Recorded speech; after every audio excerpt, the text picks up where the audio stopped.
Et Alban Mikosi à Bruxelles ce soir pour France Info, au cœur du réacteur européen à Bruxelles. Même la pression monte aussi. On connaît le même suspense qu'en France. Absolument, le ton est en train de monter, là je l'entends au bruit autour de moi. Qui va occuper les 720 sièges que vous voyez derrière moi. Ce qui est certain, c'est que l'Assemblée qui va être élue sera très différente de celle qui siégeait jusqu'alors. Vous le suivez, le compte à rebours sur vos écrans dans cette édition spéciale sur France Info. Dans 1 minute seulement, les estimations. Jean-Christophe Galeazzi, retour au QG du Rassemblement National chez Jordan Bardella. Vous l'entendez, l'ambiance commence à monter. Marine Le Pen et Jordan Bardella espèrent ce soir la plus large victoire, tout comme les militants, pour pousser Emmanuel Macron à dissoudre l'Assemblée. Pour eux, c'est une élection de mi-mandat et le début de la bataille pour l'Élysée.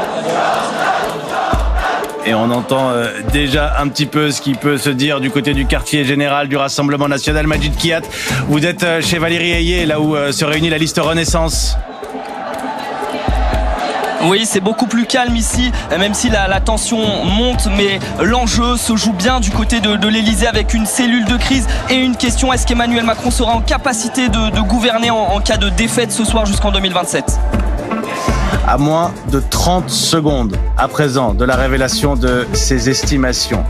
Est-ce que Gabriel Attal va pouvoir continuer à gouverner? Que va faire le président de la République de ces résultats? 15 secondes désormais. Les oppositions ont-elles réussi le pari du vote sanction? Ce soir, les Européens ont voté, les Français ont voté pour élire le Parlement de l'Union européenne et les résultats vont s'afficher sous vos yeux.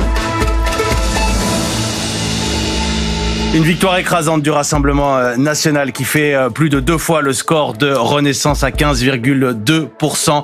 Emmanuel Macron va être obligé d'en tirer des conséquences, Alix Bouillaguet. Ah oui, parce que ça s'appelle quand même un désastre électoral et c'est vrai que c'est un tournant du quinquennat. On parlait d'une chronique, d'une défaite annoncée. Ben effectivement, c'est exactement ce que Emmanuel Macron redoutait. C'était un référendum contre lui, à l'évidence. Le double, le Rassemblement National fait le double du score d'Emmanuel Macron. C'est une tempête politique qui commence, il ne faut pas l'oublier, il est en majorité relative et le RN est plus fort que jamais. Le gouvernement sanctionné ce soir et un score historique pour le Rassemblement National d'Aïk Odoui. Oui, le pari est réussi, les 2 objectifs atteints, plus de 30% et 2 fois plus que la liste qui arrive en 2e position. C'est la première étape du pari. Maintenant, l'enjeu de la soirée, ça va être essayer de faire fructifier cette victoire au-delà de la simple soirée d'aujourd'hui, de dire que maintenant ça se joue pas à la suite à Strasbourg ou Bruxelles, mais la suite, elle va se jouer toujours en France. Et là, Jordan Bardella devrait s'exprimer bientôt.